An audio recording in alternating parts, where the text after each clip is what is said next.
আফালা ইয়ানজুরুনা ইলাল ইবলি কাইফা খুলিকাত। তারা কি উটের দিকে তাকায় না? তারা কি উটের দিকে লক্ষ্য করে না? কাইফা খুলিকাত, কিভাবে উটকে সৃষ্টি করা হয়েছে। শত শত কিলোমিটার রাস্তা মরুভূমির মধ্যে দিয়ে উট ঘুরে বেড়ায়, এক পাশ থেকে ও পাশ নিয়ে যায় মানুষকে, মানুষের খেদমত নিয়োজিত। আল্লাহ মানুষের জন্য সৃষ্টি করেছেন উটকে, যেখানে মানুষ অল্প একটু হাঁটতে গেলে ক্লান্ত হয়ে যায়। মানুষ এরকম মরুভূমির মধ্যে হাঁটতে গেলে তার শরীর শুকিয়ে যায়, শরীরের সমস্ত পানিগুলো শেষ হয়ে যায়, তৃষ্ণা পায়, এক পর্যায়ে চোখে ঝাপসা দেখে, এক পর্যায়ে চোখে সে সামনে পানির মতো দেখতে পায়, ধোঁয়াশা দেখে, সে আশাহত হয়, বালুকে পানি মনে করে দৌড়ে যায়, দিশেহারা হয়ে যায়, ব্রেন আর কাজ করে না। যখন ব্রেন শুকনা হয়ে যায়, শুকিয়ে যায়, তো এরকম কঠিন মরুভূমির মধ্য দিয়েও আল্লাহ তাআলা উটকে এমন ভাবে সৃষ্টি করেছেন যে উট শত শত মাইল রাস্তা এই মরুভূমির উপর দিয়ে চলছে। পানি পান করে, আমরা যখন পানি পান করি পাকস্থলীতে চলে যায়, এরপরে এটা আমাদের পরবর্তীতে ময়লা হয়ে পেশাবের সাথে বের হয়ে যায়। আর উটকে আল্লাহ তাআলা মানুষের জন্য এমন ভাবে তৈরি করলেন যে এই মরুভূমি মানুষ পার হবে, মরুভূমির এ প্রান্ত থেকে ও প্রান্ত ঘুরে বেড়াবে, ভ্রমণ করবে, সফরে যাবে, দিনের দাওয়াত পৌঁছে দেবে। এই মরুভূমির মধ্যে তো কোনো ট্রাক চলবে না, বাস চলবে না, কোনো গাড়ি চলবে না, উড়াজাহাজও নেই। তাহলে এমন কিছুর প্রয়োজন যা আমার বান্দাদেরকে বহন করে এ প্রান্ত থেকে ও প্রান্ত নিয়ে যাবে। তারা ব্যবসা করবে, তারা দিন প্রচার করবে, তারা নিজেদের রুজি তালাশ করবে। এটার একটা উত্তম বাহন তৈরি করা প্রয়োজন। আল্লাহ তাআলা সেই উদ্দেশ্যেই বাহন বানিয়ে দিলেন উটকে। আফালা ইয়ানজুরুনা ইলাল ইবলি কাইফা খুলিকাত। তারা কি লক্ষ্য করে না উটের দিকে, যে উটকে কিভাবে সৃষ্টি করা হয়েছে। সে পানি পান করে এক জায়গায় আলাদা করে রাখতে পারে, ট্যাঙ্কের মধ্যে রেখে দেয়, দীর্ঘ পথ চলার পরে ওখান থেকে আবার সে সুন্দর করে বের করে আবার পাকস্থলীতে যেখানে পানি যাওয়ার প্রয়োজন, পানির যে জায়গা, ওখানে একটু নিয়ে নেয়। তার পিপাসা দূর হয়ে যায়, ক্লান্ত দূর হয়ে যায়, সকল ক্লান্তি দূরীভূত হয়ে সে আবার চলতে শুরু করে। সুবহানাল্লাহ। আল্লাহ তাআলা দেখতে বলেছেন।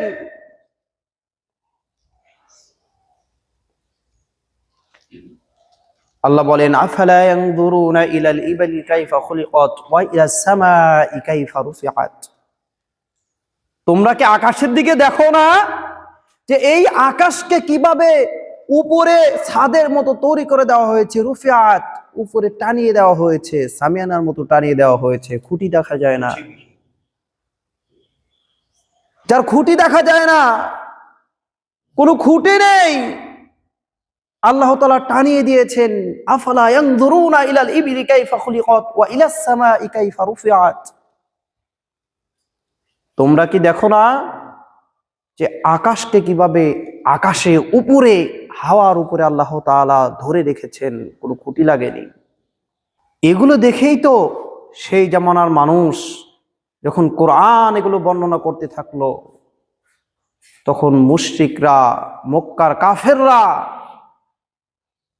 যাদের জন্য হেদায়েত ছিল তারা হেদায়েত প্রাপ্ত হয়ে গেল, এবং কিছু ছিল যাদের কপালে হেদায়েত ছিল না, তারা বিদ্বেষ পোষণ শুরু করলো।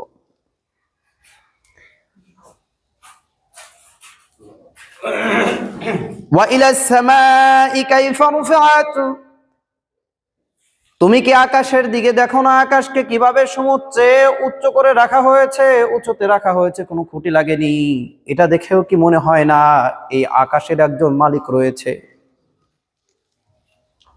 তোমরা যেই মূর্তিগুলোর পূজা করো, তোমরা যেইগুলোকে ইবাদত করো, যার দাসত্ব তোমরা করো, যার উপাসনা তোমরা করো, তারা কি এই আসমানকে আকাশে ধরে রাখতে পারে কিনা? তারা কি পারবে এই আকাশকে এরকম উচ্চতে ধরে রাখতে কোনো খুঁটি ছাড়া? সুতরাং ওয়া ইলাস সামাই কাইফা রুফিআত, তারা কি দেখে না যে আকাশকে কিভাবে সমুচ্ছে উচ্চ করে রাখা হয়েছে? ওয়া ইলাল জিবালি কাইফা নুসিবাত, আর তারা কি লক্ষ্য করে না পাহাড়ের দিকে, যে পাহাড়কে স্থাপন করা হয়েছে জমিনকে শক্ত মজবুত করার জন্য? কি করার জন্য? মজবুত করার জন্য। আল্লাহ তাআলা সূরা নাবার মধ্যে বলেন, অল জিবালা আউতাদা, অল জিবালা আউতাদা, আমি এই পাহাড়কে জমিনের জন্য প্যারাক বানিয়ে দিয়েছি, শক্ত করে গেঁথে দিয়েছি, যাতে করে এই জমিন আর নড়াচড়া করতে না পারে। অল জিবালা আউতাদা, আমি জমিনকে প্যারাক বানিয়ে দিয়েছি যাতে করে জমিন নড়াচড়া করতে না পারে। এখানে আল্লাহ তাআলা বলছেন ওয়া ইলাল জিবালি কাইফা নুসিবাত, তারা কি পাহাড়ের দিকে লক্ষ্য করে না, যেই পাহাড় সমূহকে স্থাপন করা হয়েছে, তোমাদের মধ্যে কে আছে যে এরকম একটা পাহাড় স্থাপন করতে পারো যার উপরে যতটুকু দেখা যায় তলে তার থেকে বেশি? সুবহানাল্লাহ।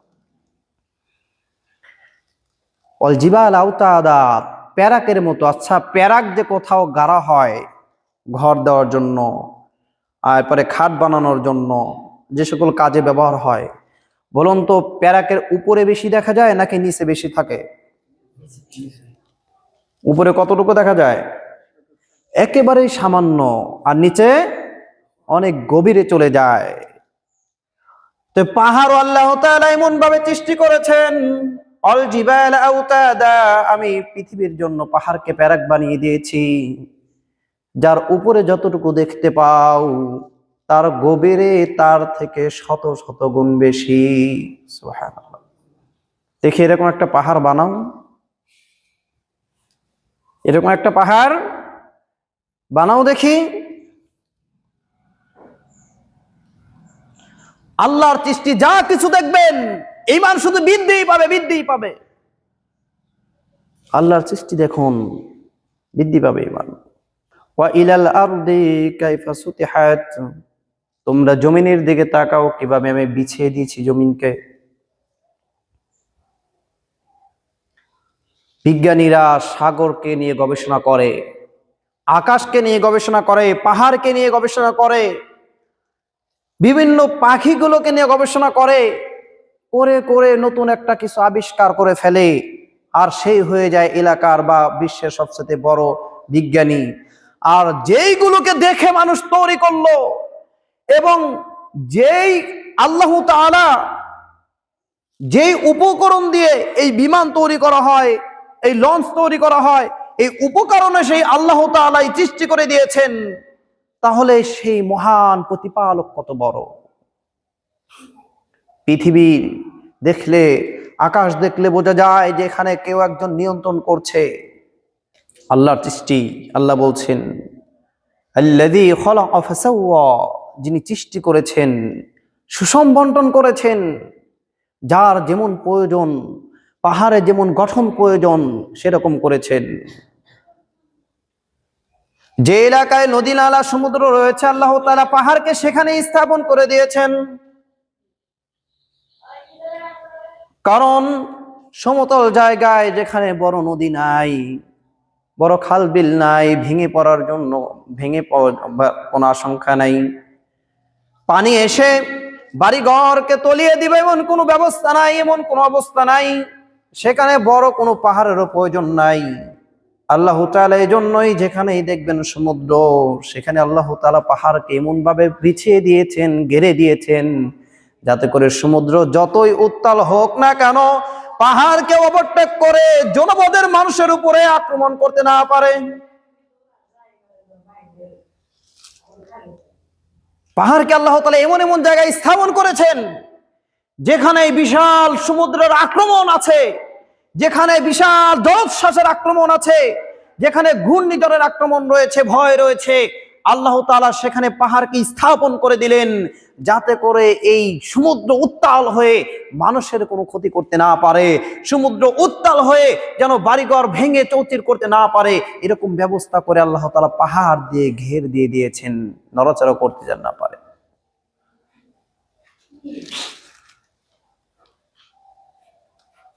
ওয়াল্লাযী কদ্দারা ফাহাদা, আল্লাহ সৃষ্টি করার পরে, নিরূপণ করার পরে, ফাহাদা, যার পথ যেটা সেখানে তাকে সেভাবে চলার জন্য সিস্টেম করে দিয়েছে। মানুষের হেদায়েত হলো আল্লাহর আনুগত্যে, এবং যা কিছু পৃথিবীতে সৃষ্টি রয়েছে আল্লাহ তাআলা যা সৃষ্টি করেছেন প্রত্যেকের হেদায়েতের রাস্তা আল্লাহর আদেশ মেনে মানুষের সেবা করা।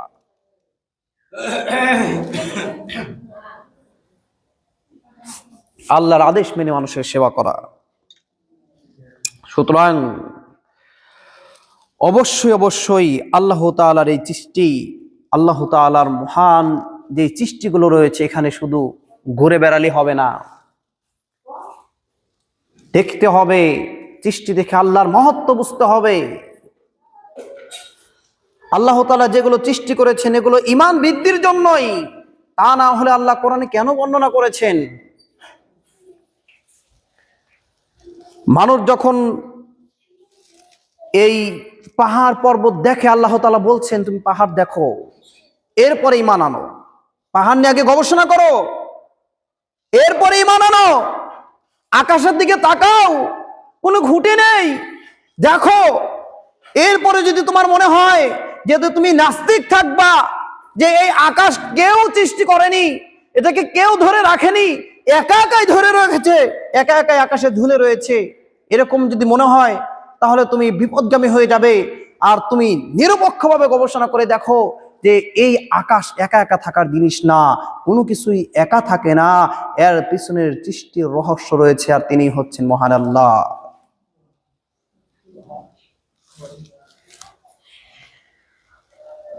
আল্লাহু আকবার।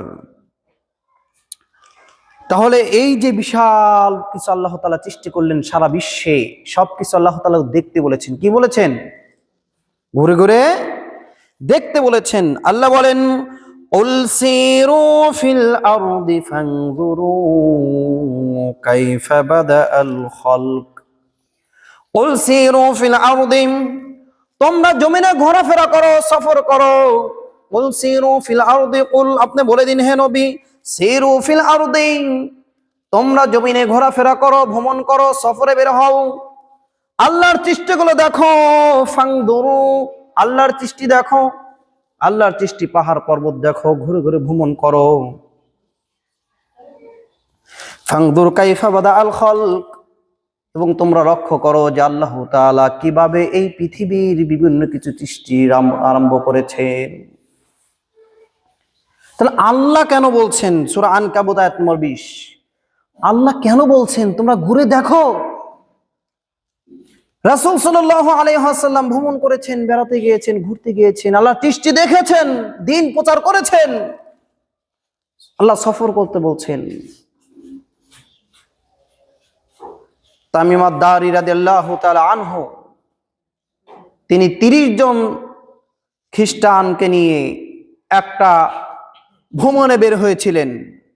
সেখানে দ্বীপে গিয়ে আপনারা জানেন লম্বা ঘটনা, দাজ্জালের সাথে দেখা হলো।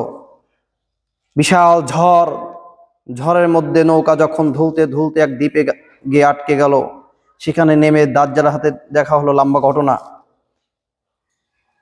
এই কথা তিনি রাসূল সাল্লাল্লাহু আলাইহি ওয়াসাল্লামের নিকটে বর্ণনা করলেন যে আমরা গিয়েছিলাম এমন একটা ভ্রমণে, ঘুরতে গিয়েছিলাম, সেখানে গিয়ে এই দেখলাম। আল্লাহ বলছেন কুল সিরু ফিল আরদি ফানজুরু কাইফা বাদাআল খালক, তোমরা দুনিয়াতে ঘুরে বেড়াও। আপনি বলে দিন নবী যে তোমরা দুনিয়াতে ঘুরে বেড়াও, জমিনের প্রান্ত থেকে প্রান্ত ঘোরো। কি জন্য ঘুরবা? এই জন্য ঘুরবা না শুধু দিন প্রচার করার জন্যই ঘুরতে হবে তা না। ফাংদুরু, তোমরা দেখো, কাইফা বাদাআল খালক, আল্লাহ তাআলার সৃষ্টি আল্লাহ তাআলা কিভাবে শুরু করেছেন। সমুদ্রের পাড়ে গেলে তুমি সমুদ্রের বিশালতা দেখবা, যে সমুদ্র আল্লাহ তাআলার আনুগত্যে লিপ্ত। কার আনুগত্যে?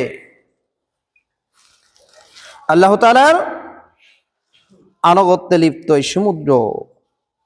সূরা আর রহমান দেখবেন, ফাবি আইয়ি আলাই রাব্বিকুমা তুকাযিবান, আল্লাহ বলছেন তোমরা আল্লাহ তাআলার কোন নিয়ামতকে অস্বীকার করবে? কোন নিয়ামতকে?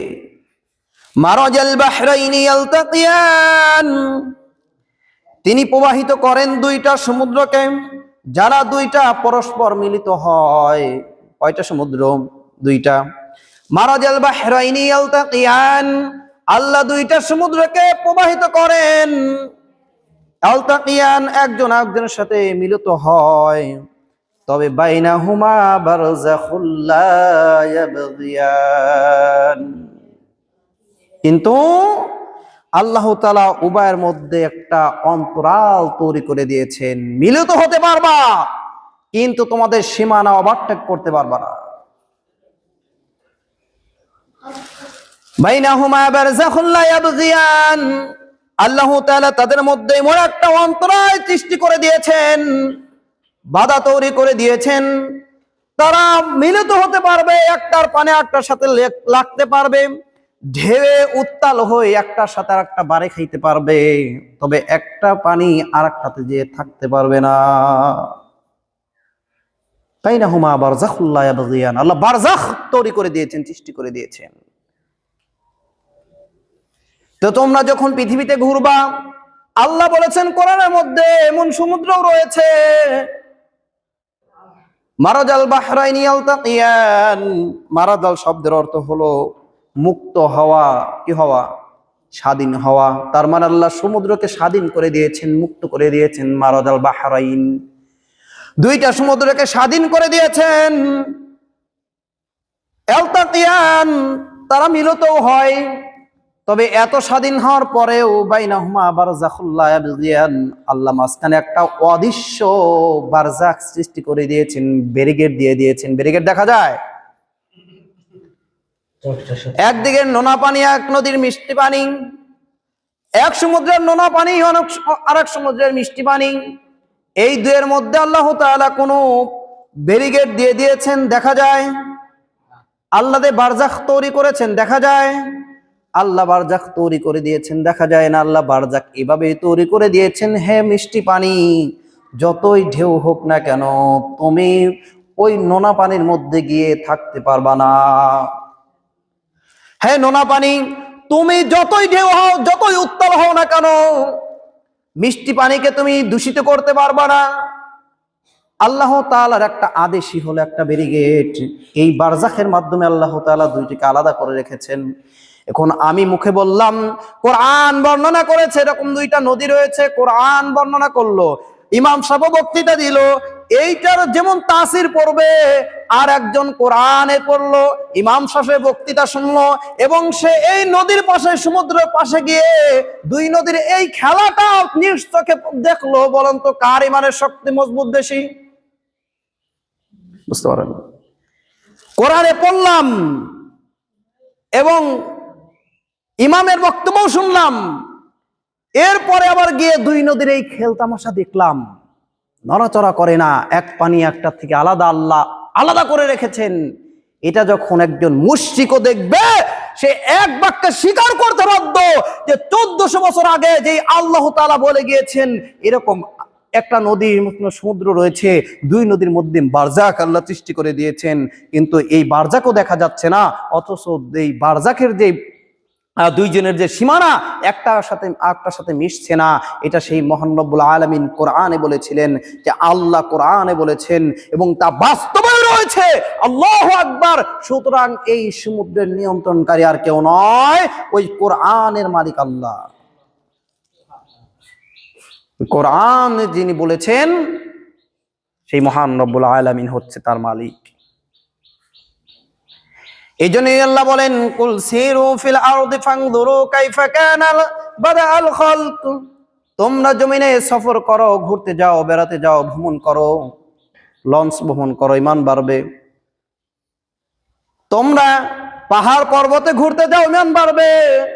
আল্লাহ তাআলা যা কোরআনে বর্ণনা করেছে এগুলো তোমরা নিশ্চোখে দেখো, তখন তোমাদের মুখ থেকে একটাই বাক্য বের হবে, আল্লাহু আকবার।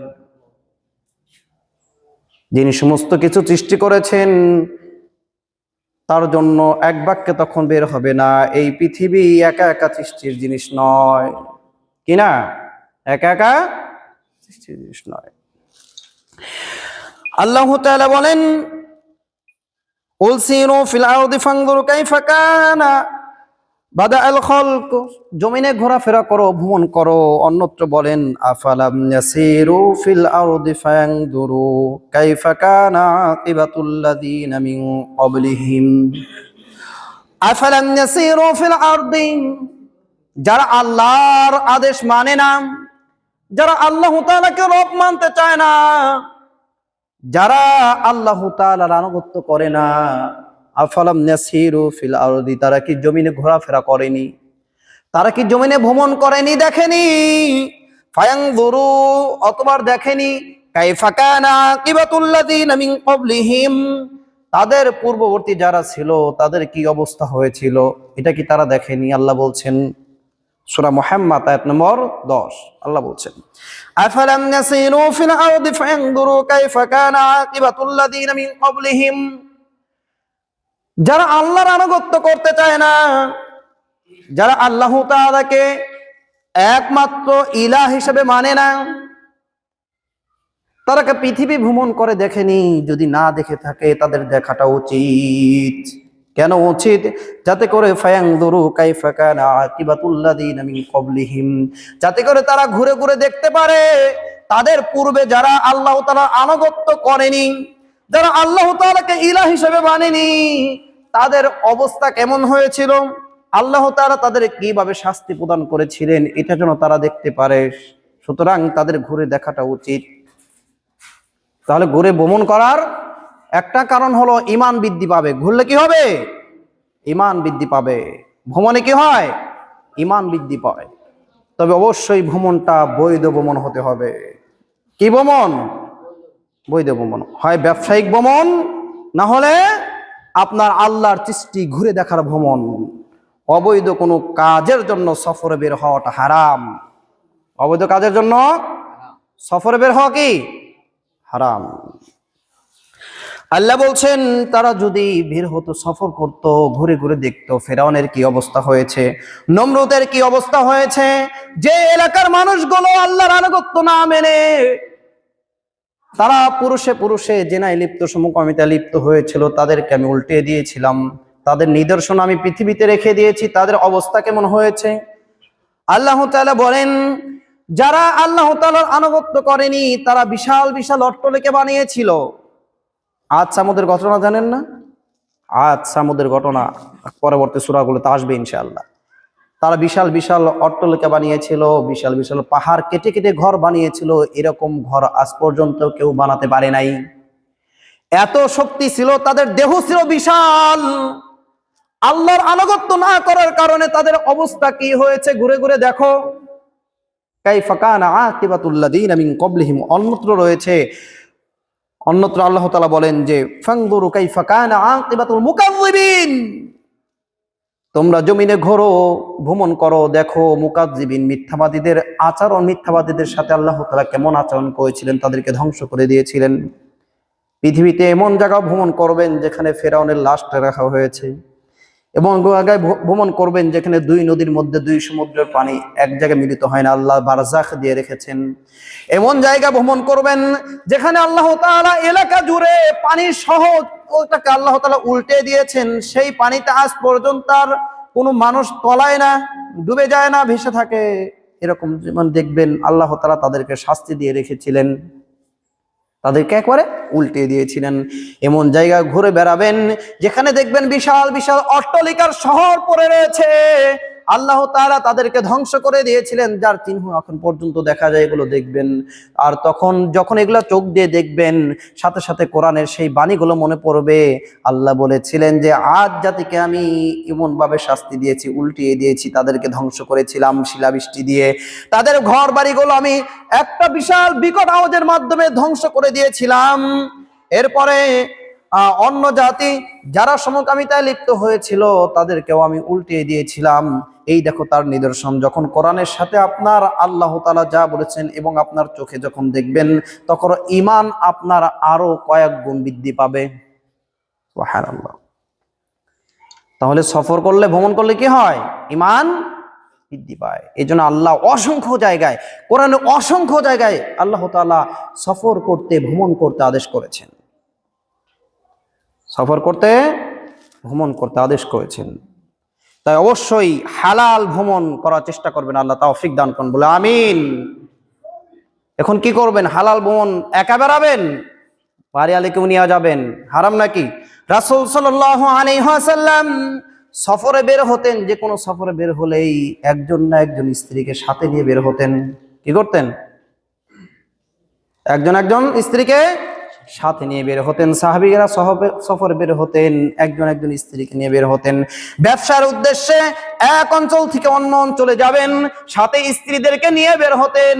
অন্য অঞ্চলে গিয়ে ব্যবসা করবে, 2, 4, 5 দিন 7 দিন থাকবে, ওই অঞ্চলে একজন স্ত্রীকে নিয়ে যেতেন, সাহাবীগণ নিয়ে যেতেন, রাসূল সাল্লাল্লাহু আলাইহি ওয়াসাল্লাম নিয়ে যেতেন। সফরে বের হবেন দিন প্রচার করার জন্য, 2, 4, 5 দিন 7 দিন সময় লাগবে। রাসূল সাল্লাল্লাহু আলাইহি ওয়াসাল্লাম উনি একজন স্ত্রীকে সাথে নিয়ে বের হতেন। সুতরাং স্ত্রীকে নিয়ে সফরে যাওয়া অবৈধ কিছু নয়, বরং সুন্নাহ, বরং। তবে সেই সফরটা হতে হবে হয় ব্যবসায়ী সফর, না হয় হতে হবে কোনো দিন প্রচারের সফর, না হয় হতে হবে আল্লাহর নিদর্শন দেখার সফর। কোনো হারাম সফরে যাওয়া যাবে? কোন আছে হারাম সফরে কি না যায় আছে নাকি? অসংখ্য সফর রয়েছে। তবে একটা বিষয়, যে হারাম হালাল সফরে যেতে হলেও এখন হারামের মিশ্রণ ঘটে যায়। যায় কি যায় না? হারামের মিশ্রণ ঘটে যায়। কারণ যখন ভালো মানুষগুলো সফর করাকে অবৈধ মনে করবে, তখন খারাপ মানুষগুলো সফরের নেতৃত্ব দেবে। কারা দেবে? ভালো মানুষগুলো যদি সফরকে অবৈধ মনে করে, যে ফ্যামিলি নিয়ে ভ্রমণে যাওয়া এটা তো বৈধ না, এটা তো কেমন দেখা যায়, ফ্যামিলি নিয়ে চলে গেল ভ্রমণে, এটা তো অবৈধ মনে হচ্ছে। যখন ভালো মানুষগুলো সফর থেকে দূরে থাকবে, তখন এই সফরের নেতৃত্ব দিবে খারাপ মানুষগুলো। আর এই সকল মানুষগুলো যখন নেতৃত্ব দিবে, খারাপ মানুষ নেতৃত্ব দিলে সেখানে ভালো কিছু আশা করা যায়? সেখানে হালালের সাথে হারামের মিশ্রণ হয়ে যায়। কি হয়ে যায়? হালালের সাথে হারামের মিশ্রণ হয়ে যায়। আল্লাহ তাআলা আমাদেরকে বোঝার তৌফিক দান করুন, আমিন। আল্লাহ তাআলা অন্যত্র বলেন, ফামশু ফিল আরদি ফি মানাকিবিহা ওয়া কুলু মির রিজকি। আল্লাহ বলছেন তোমরা এই যে জমিন, এই জমিনে চলাফেরা করতে থাকো, দ্রুত বিভিন্ন জায়গায় যাও। ফামশু ফি মানাকিবিহা, জমিনের উপর দিয়ে হেঁটে চলে যাও, দ্রুত চলে যাও, অন্য জায়গায় চলে যাও, বিভিন্ন জায়গায় ভ্রমণ করতে থাকো। ওয়া কুলু মির রিজকি, এবং আল্লাহ তাআলার রিজিক থেকে তোমরা রিজিক তালাশ করো, রিজিক খাও। তার মানে এই যে এক জায়গায় বসে থেকে ইমামতি করলাম, আর রিজিকের মূল মাধ্যম হিসাবে এই ইমামতিকেই বেছে নিলাম, যে আমার রিজিকের একমাত্র মাধ্যম হচ্ছে ইমামতি করা, এটা বৈধ নয়। শুধু ইমামতি যদি আপনার একমাত্র সংসার চালানোর উপার্জন, রিজিকের একমাত্র মাধ্যম হয়ে থাকে, তাহলে আপনার ইমামতি করা বৈধ হবে না। কারণ আপনি ইমামতি টেকানোর জন্য অবৈধ কাজকে বৈধ করবেন। যদি আপনার একটাই মাধ্যম হয় যে ইমামতি করবেন, ঘরে চুপচাপ বসে থাকবেন, রিজিকের জন্য চলাফেরা করবেন না, নড়াচড়া করবেন না, রিজিককে তালাশ করবেন না, তাহলে একটাই যদি উপার্জনের মাধ্যম হয়, কমিটির মানুষ অধিকাংশই বর্তমান জাহেল। কমিটির অধিকাংশ মানুষ কি? মসজিদ কমিটি, মাদ্রাসা কমিটির অধিকাংশ কমিটির সদস্য হলো জাহেল, অধিকাংশ কমিটির সদস্য হলো জালেম, অধিকাংশ কমিটির সদস্য হলো মুশরিক, শিরকে লিপ্ত। সুতরাং কমিটির মন জোগাইতে গিয়া, তোমার ইমামতি রক্ষা করতে গিয়া কমিটির মন জোগাইলে দেখবা এক পর্যায়ে তোমার ইমামতির মধ্যে মুশরিকের ভান ধরে গেছে, জং ধরে গেছে। বাস্তবতা। রাসূল সাল্লাল্লাহু আলাইহি ওয়াসাল্লাম বলছেন যে শেষ জামানায় মসজিদগুলো শেষ জামানায় সমাজের নেতৃত্ব দিবে একেবারে নিম্ন শ্রেণীর ইতর জিনিস, একবারে সবচাইতে নিম্ন শ্রেণীর মানুষ যারা, তারা সমাজের নেতৃত্ব দিবে। আগে খালি পায়ে ঘুরতো, টাকা ছিল না, সুদ ঘুষ খেয়ে অনেক টাকা জমিয়েছে, এখন ব্যাংকের সুদের উপর নির্ভর করে চলে, এরাই হলো সমাজের নেতৃত্ব দিবে। সুতরাং এই সমাজে যদি কেউ শুধুমাত্র মসজিদের ইমামতিকে তার রুজির একমাত্র মাধ্যম বানায় নেয়, তাহলে সে চিন্তা করবে মসজিদে যদি আমি সুদের বিরুদ্ধে খুতবা দেই, মসজিদের সভাপতি তো রেগে যাবে, আমার চাকরি থাকবে না, তাই সুদের বিরুদ্ধে কথা বলা যাবে না।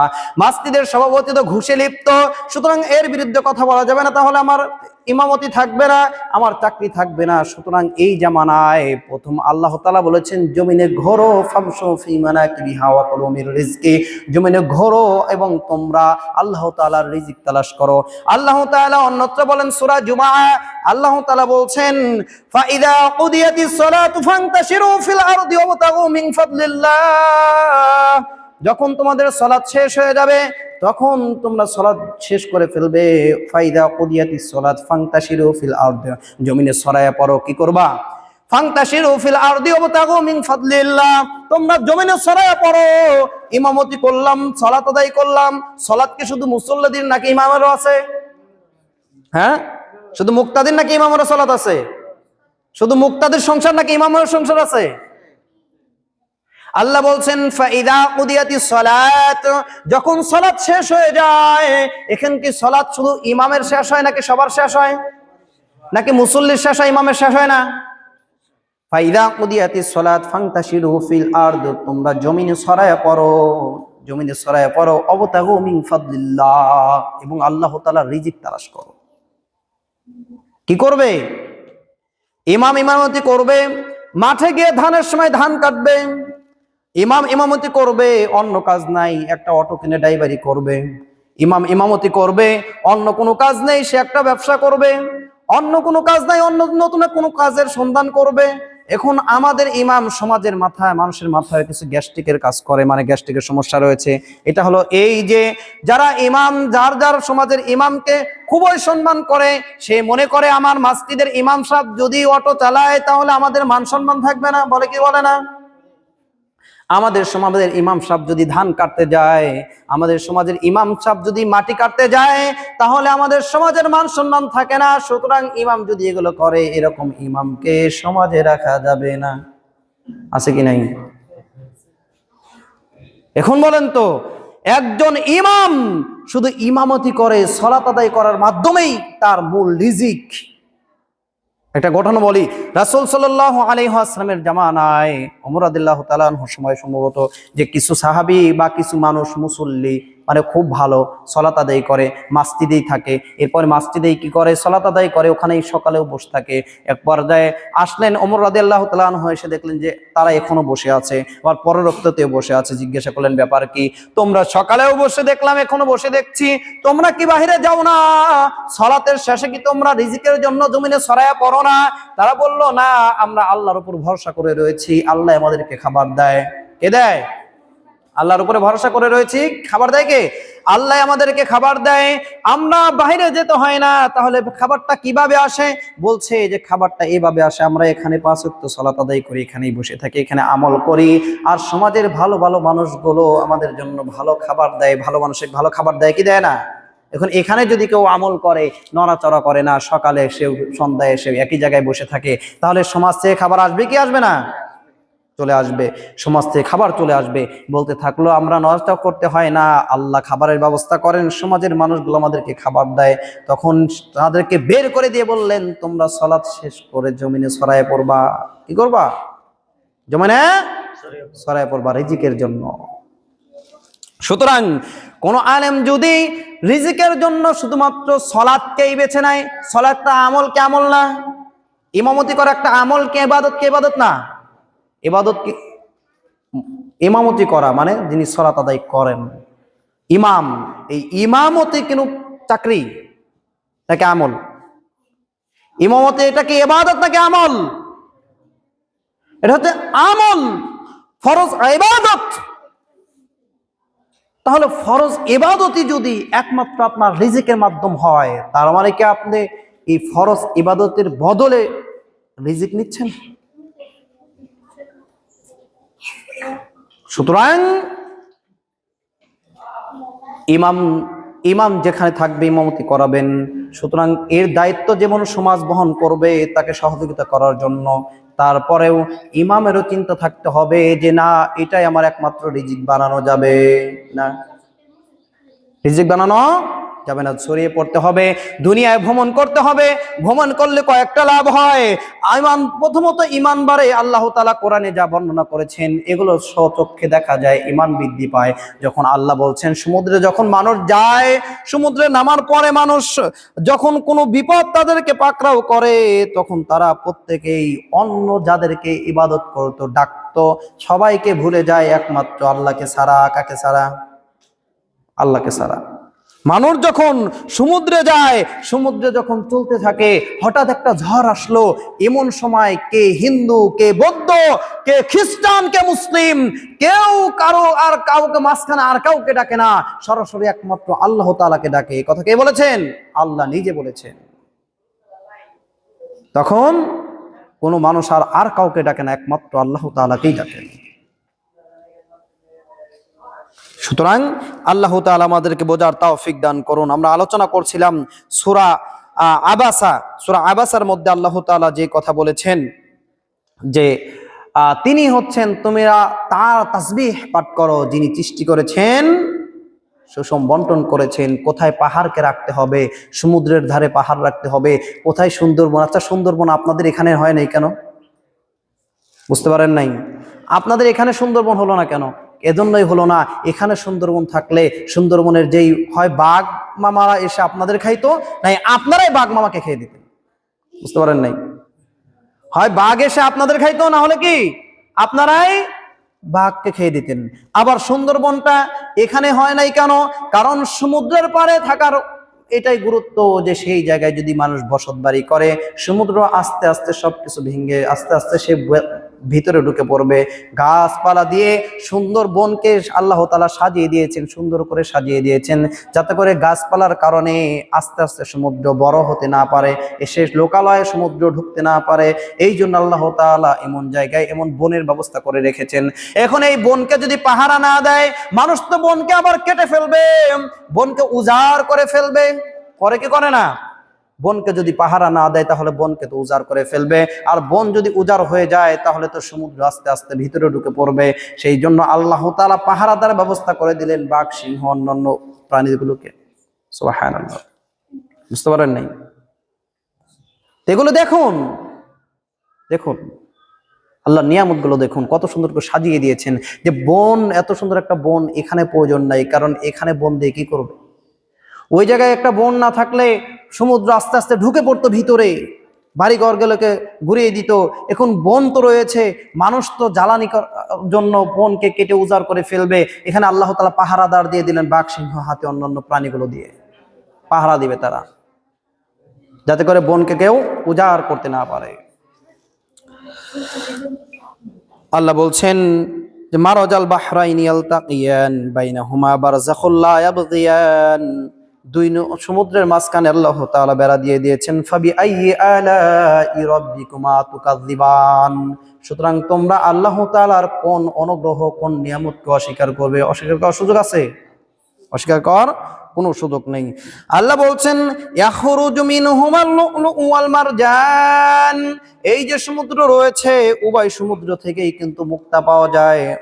উভয় সমুদ্রতেই আল্লাহ তাআলা প্রবাল মুক্তা এগুলো উৎপন্ন করেন।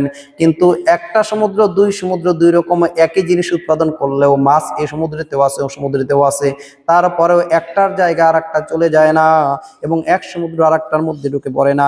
ফাবি আইয়ি আলাই রাব্বিকুমা তুকাযযিবান, সুতরাং তোমরা আর কি আছে যেই বিষয়কে তোমরা অস্বীকার করবে? সুযোগ আছে? সুতরাং এই যে বিশাল বিশাল বিজ্ঞানীরা গবেষণা করে মুসলিম হচ্ছে, কেন হচ্ছে? তারা কি কোরআন তো তারা মুখস্থ অনেক আগেই করে ফেলেছে, কোরআন পড়ার পরেই মানানে নাই, কিন্তু সমুদ্রের নিচে গিয়ে, সমুদ্রের মাঝে গিয়ে, একটা পাহাড়ে উঠে, একটা পাহাড় থেকে নেমে একটা কিছু নিয়ে গবেষণা করে মুসলিম হয়ে যাচ্ছে। কেন? তারা এই জন্য যাচ্ছে, যখন কোরআন যা বর্ণনা করেছে এইটা যখন তারা ঘুরে দেখে স্বচক্ষে বুঝতে পারে যে আল্লাহ যেটা কোরআন যা বলেছেন এটাই আজকে আমি চোখে দেখলাম, সুতরাং এটা কোনো মানুষের বাণী হতে পারে না, এটা একমাত্র আল্লাহ তাআলার বাণী। সুতরাং লা ইলাহা ইল্লাল্লাহ, আল্লাহ ছাড়া আর কোনো উপাস্য নেই, আর কোনো উপাস্য নেই। এই বড় বড় বিজ্ঞানীরা অধিকাংশ মুসলিম হয় না, দেখবেন কি দেখে মুসলিম হয়? শুধু কোরআন দেখে। কোরআন তাদেরকে হেদায়েত, মানে কোরআন দেখে হেদায়েত পায় না, কিন্তু কোরআনের যে বাণীগুলো আল্লাহ তাআলা বলে গিয়েছেন এইগুলো নিয়ে গবেষণা করতে গিয়ে দেখে, হ্যাঁ কোরআন তো আসলেই সঠিক বলেছে, এত বছর আগে কিভাবে কোরআন এটা জানলো? তখন চিন্তা করে এই কোরআন তাহলে কোনো মানুষের বাণী হতে পারে না। আল্লাহ তাআলা আমাদেরকে বোঝার তৌফিক দান করুন, আমিন। কোরআনের বাণীগুলোকে নিজেদের মধ্যে প্রতিষ্ঠা করার তৌফিক দান করুন বলে আমিন। এবং কোরআনের বাণীগুলোকে অনুযায়ী আমরা যেন আল্লাহ তাআলার জমিন ঘুরে দেখে যাদেরকে শাস্তি দিয়েছে তাদেরকে দেখে জাহান্নামের ভয়, শাস্তির ভয় যেন আমাদের অন্তরে আল্লাহ তাআলা সৃষ্টি করে দেন, এবং আল্লাহ তাআলা যেই নিয়ামত দিয়েছেন এই নিয়ামত গুলোকে দেখে যেন আল্লাহ তাআলা শুকরিয়া আদায় করতে পারি। আর আল্লাহ তাআলা যেই বিশাল বিশাল কিছু আমাদের জন্য আমাদের অধীনস্থ করে দিয়েছেন, পাহাড়কে অধীনস্থ করেছেন, সমুদ্রকে অধীনস্থ করেছেন, সবকিছু আমাদের জন্য অধীনস্থ করে দিয়েছেন, এগুলো দেখে যেন আমরা আল্লাহ তাআলার বরত্ব ঘোষণা করতে পারি। আল্লাহ তাআলা সেই তৌফিক আমাদেরকে দান করুন, আমিন।